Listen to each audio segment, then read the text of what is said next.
하나님 내 이름을 지워주시든지 용서하듯이 해달라고 하나님께 하는 이 기도의 내용이 나오는데 이게 바로 중보기도자가 가져야 될 태도이다라는 거예요. 나는 쏙 빼놓고 이렇게 제3자처럼 하는 기도는 중보기도가 아니다라는 것을 우리가 여기서 볼 수 있습니다. 예. 그래서 이 출애굽기 32장부터 34장은 하나님은 같이 하고 싶은데 하나님의 임재를 거절하는 백성들이 어떻게 하나님의 임재를 다시 경험할 수 있게 하는가라고 하는 모세의 역할, 다시 말해서 지금의 우리의 역할인데 믿지 않는 자들을 향한 하나님의 중간에 서 있는 제사장 나라로서의 우리의 역할이 무엇인지를 모세를 통해서 보여주는 아주 중요한 모델이겠다. 그래서 이 부분을 여러분들이 한 번 더 신중하게 공부해 보시고 볼 필요가 있을 것 같습니다. 이렇게 하나님 앞에서 모세가 중보했을 때 하나님이 언약적 관계를 다시 이제 회복시켜 주셨는데 하나님이 하나님의 이름을 선포해 주셨습니다. 출애굽기 34장을 한번 볼까요? 6절부터 7절입니다.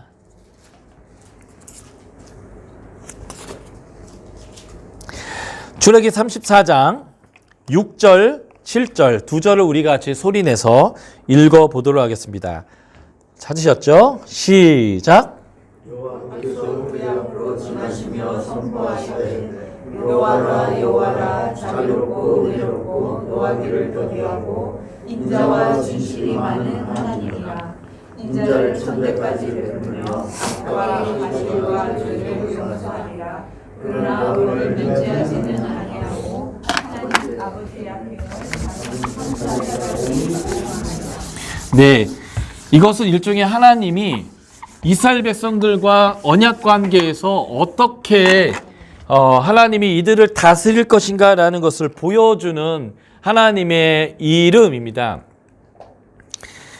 마치 느낌은 이런 건데요. 하나님 너무너무 화가 났지만 어금니 꽉 깨물고 용서를 하겠다라는 다짐하에 자신을 진정시키면서 나는 여호와다 여호와다 인자하고 자비하고 노하기를 더디하는 하나님이야. 나는 이래야 돼 라고 스스로에게 말씀하듯이 하나님께서 지금 하시는 거예요. 결심하는 거죠. 이놈의 새끼들이 늘 이렇게 앞으로도 나올 것이지만 이들을 향하여 내가 어떻게 할 거냐면 인자하고 자비하고 노하기를 더디하는 하나님으로 이들에게 행할 것이라는 겁니다. 원래 언약이라는 것이 순종하면 복을 줄 것이고 불순종하면 저주를 줄 것인데 이걸 너무 하나님께서 문자적으로 지키면 우리가 살 수가 없어요. 계속 하나님이 때려요. 야, 그렇게 살지 말라고. 뭐만 행동하면 뭐라고 하시고 내가 뭐만 결정하면 뭐라고 하시고 그러면 우리가 정말 살 수가 없거든요. 우리가 순종만 맨날 하는 게 아니니까. 그래서 하나님이 매번 우리한테 뭐라고 하면 우리가 죽을 것 같으니까 하나님이 결정하신 거죠. 나는 인자하게 할 거다. 나는 자비하게 할 거다. 화가 나도 화를 많이 참고 가끔만 얘기해 줄 거다. 왜냐하면 안 하면 방자하게 굴 거니까. 벌은 반드시 주긴 하겠지만 그 벌은 짧게 줄 것이고 복은 줄 건데 한 번 준다면 어마어마하게 줄 거다라고 이제 하나님께서 말씀하시는 거예요. 자, 이 성품이 이제 구약에서 여러분들이 계속 기억하셔야 돼요. 예언서에서 시편에서 계속 나와요. 이 하나님의 결정이 하나님 앞에 이제 스스로 고백한 것이기 때문에 하나님께서 이걸 계속 하시는데, 자, 시편 한번 보실까요? 시편 103편에 보면 여호와는 자비로우시며 은혜로우시며 노하기를 더디하시며 인자하심이 풍부하시도다. 항상 경책지 않고, 그러니까 우리를 책망해야 될 때마다 책망하지 않는다는 거예요. 그러니까 좀 하나님께서 여유 있게 하신다는 거죠. 노를 영원히 품지 아니하시고 우리의 죄를 따라 처치하고 10가지 잘못했으면 10만큼 벌 주고 100만큼 잘못하면서 100만치 벌 주는 게 아니라 10만큼 벌 줘야 될 때 5만큼 주시고 100만큼 벌 줘야 될 때 한 40만큼 벌 주시는 그런 모습이죠. 우리의 죄를 따라 처치하지 아니하며 우리의 죄악을 따라 갚지 아니하셨으니 이유는 하늘이 땅에서 높음같이 그를 경외하는 자에게는 그 인자하심이 크기 때문에 그렇다는 거예요. 그래서 아비가 자식을 불쌍히 여기듯이 하나님을 경외한 자를 불쌍히 여길 거고요. 우리가 어떤 체질이고 우리가 진토인 것을 아시기 때문에 하나님은 이렇게 하시겠다는 거예요. 화 내야 될 타이밍인데도 안 내시고 10가지 혼내야 되는데 3밖에 혼내지 아니하시는, 그래도 또 참으시고 인내하시고 자비하시는, 문자적으로 적용하면 우리가 살 수가 없기 때문에 하나님이 복은 많이 저주는 짧게 주겠다라고 얘기합니다. 3, 4대까지 벌 주고요. 복은 1000대까지 복을 주는데 이것은 문자적 개념이 아니라 문학적인 설명이에요. 길다 짧다라는 걸 표현합니다.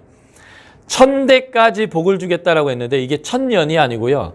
대수가 1000대라는 거예요. 한 세대를 40년으로 보면 1000대는 4만 년 복 주겠다는 뜻이거든요. 저는 3대째 신앙이고 저희 아들은 4대째 신앙이에요. 우리 할머니 때부터 굉장히 괜찮은 신앙 가족이거든요. 저도 목사지만 저희 누님도 목회하고 저희 여동생도 목회하고 저희 집안이 굉장히 경건한 집안이거든요. 그래서 저희 아들이 4대째 복을 받는다면 4만 년 곱하기 4, 16만 년을 복 받아야 되는 게 저희 아들이거든요. 그러니까 코인이 되게 많아요. 그러면 우리 아들은 이렇게 행동하는 거예요. 막 방자기 굴면 하나님이 막 화를 내는 거죠. 너 안 되겠다 그러면 하나님한테, 제가 좀 그랬죠? 100년 까세요. 16만 년 제가 복을 받아야 되기 때문에 까 나갑시다. 어느 날 정말 이상하게 행동을 했어요. 하나님이 너무 화가 나고 불같이 화를 내니까 제가 좀 심했죠? 이번에는 뭐 100년 까세요. 아니 200년 깔까요? 이번에 1000년 까야겠네요. 1000년 까세요. 뭐 이런 식으로 수치적으로 계산되는 게 아니라는 거예요. 그러니까 1000대까지 복을 준다는 것은요, 복을 줘도요 어마어마하게 주겠다는 거예요. 3, 4대까지 복을 준다는 것은 저주를 짧게 주겠다는 겁니다. 한때 한국에서 유행한 신학이 뭐냐면 가게 흐르는 저주를 끊자는 건데, 그 가게 흐르는 저주가 바로 이 3, 4대를 기반으로 나온 신학이거든요.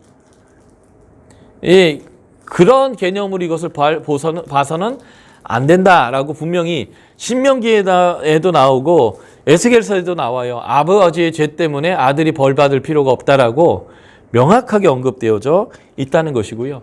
그래서 하나님이 이 백성을 향하여 내가 어떻게 이 율법을 적용할지를 설명한 겁니다.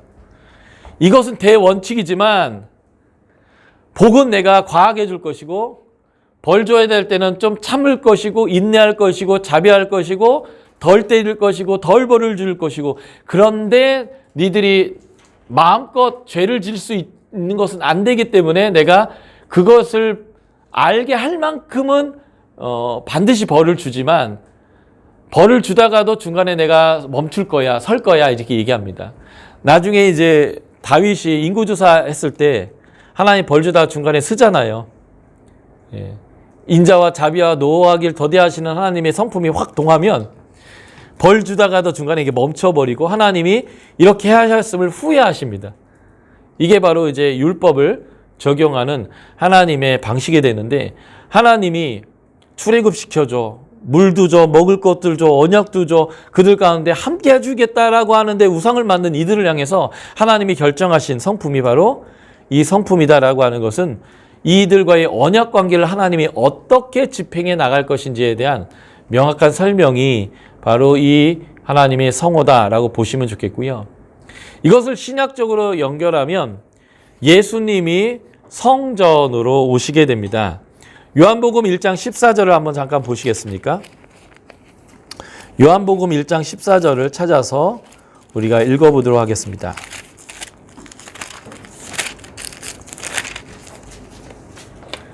요한복음 1장 14절 같이 읽어볼까요? 시작.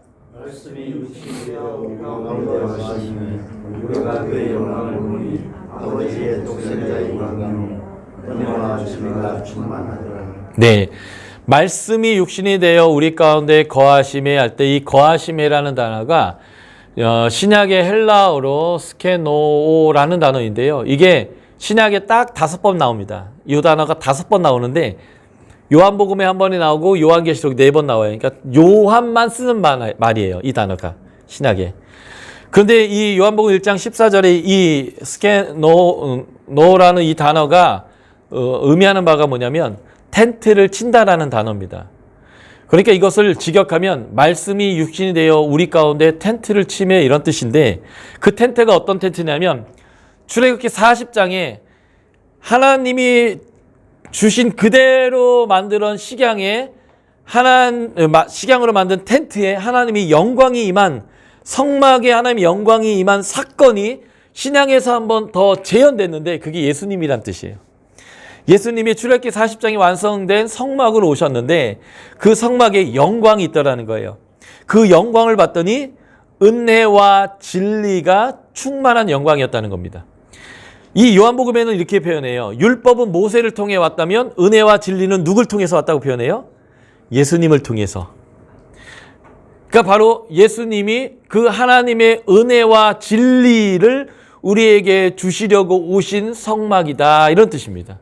이게 요한복음 1장 14절에 나온 성육신에 대한 온전한 해석이에요. 단순히 육체를 입고 왔다라는 인간의 육체를 입고 왔다라는 의미를 넘어서서 예수님은 우리 가운데 하나님의 영광을 드러내시고 하나님의 은혜와 진리를 주시기로 오신 우리의 죄를 용서하시는 성막으로 오신 예수님. 이게 이제 요한복음 1장 14절의 의미인데 바로 예수님이 출애굽기 40장에 성막으로 왔다. 이 표현이 성육신의 의미가 되겠다라는 것이고요. 그래서 그 예수님이 우리 가운데 오셔서 성막이 되었을 때에 무슨 백지수표처럼 내가 X만 쓰면 그 금액이 되는 것처럼 하나님이 나를 위해서 예수님이 죽었으니까 내 죄는 무제한 용서받아. 그러니까 나는 죄를 마음껏 질 거야 라고 하는 것을 말하는 그런 용서는 아니다라는 것을 우리가 알아야 됩니다. 하나님을 두려워할 줄 알아야 돼요.